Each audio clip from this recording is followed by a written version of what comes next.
তারপর তো কাজের শেষ নেই, সকাল থেকে উঠলে তো এই কাজ ওই কাজ সংসারে। আমার যে মেয়েরা সংসার নিয়ে পড়ে যায়, সকালবেলা ঘুম থেকে উঠেই এই কাজ নয়। দেখো রুটিগুলো একটু বড় বড়ই হবে, কিন্তু বড় বড় রুটির মধ্যে পাতলা পাতলা হবে রুটিগুলো। আর এই একটা বেলে দিলাম, হয়ে গেল। এবারে রুটিগুলো এরমভাবে করে নেব।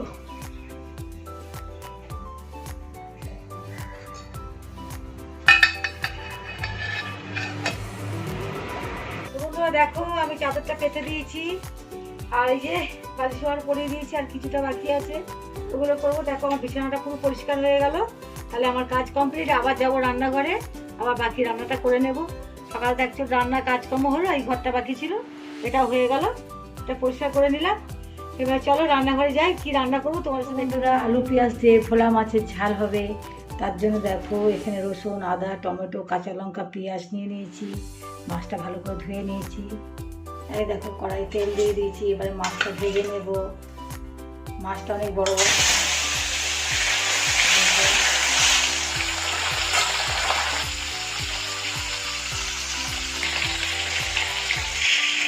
বন্ধুরা দেখো আমার মাছটা ভালো করে লাল লাল করে ভেজে নিয়েছি, মাছটা আমার ভাজা হয়ে গেছে। দেখো তরকারিটা করার জন্য পরিমাণ মতন তেল দিয়ে দিয়েছি। এবারে পেঁয়াজ দিয়ে দেবো, একটা বড় সাইজের পেঁয়াজ নিয়েছি।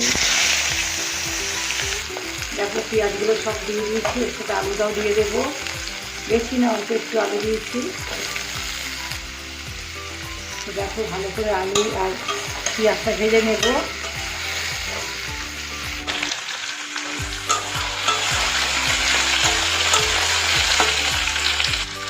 তো পেঁয়াজ, আলু, টমেটোটা দেখো ভালো করে ভাজা হয়ে গেছে। এবারে পরিমাণ মতন নুন দিয়ে দেবো, স্বাদ মতো নুন দিয়ে দিলাম, পরিমাণ মতন হলুদ দিয়ে দিলাম, আদা, শুকনো লঙ্কা আর রসুন পেস্টটা দিয়ে দিলাম।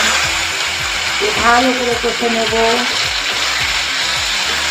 ধনে পাতাটা এখন আর দেবো না বন্ধুরা, ধনে পাতাটা না কেমন একটা এখন ভালো লাগে না খেতে, এখন দেবো না। তোমরা আগে ধনে পাতাটা দিও, গরম গরম ভাতে দারুণ লাগে খেতে। তো 10 মিনিটের মতন ঢাকা দিয়ে কষে, ঢাকা দিয়ে দিয়ে রান্না করে নিয়েছি। আলুটা এর মধ্যে সিদ্ধ হয়ে গেছে। দুটো কাঁচা লঙ্কা এই সময় দিয়ে দিলাম, আর একটু কষে নেবো। তো দেখো বন্ধুরা মশলা থেকে তেল ছেড়ে এসছে, আর কষাটা খুব ভালো হয়েছে দেখো। আর তরকারি কালারটা ক্যামেরা এরকম লাগছে বন্ধুরা, কালারটা খুবই সুন্দর হয়েছে। উষ্ণ গরম জলের দিয়ে দেবো, এবারে অল্প উষ্ণ গরম জল দিয়ে দেবো। আমার আলুগুলো সব সিদ্ধ হয়ে গেছে, কষতে কষতে আমার আলু সিদ্ধ হয়ে গেছে তো বন্ধুরা। দেখো আর জল দেবো না, ঝোলটা ফুটে গেলে মাছটা দিয়ে দেবো। দেখো বন্ধুরা হয়ে গেছে, এই মাছটা দিয়ে দিচ্ছি।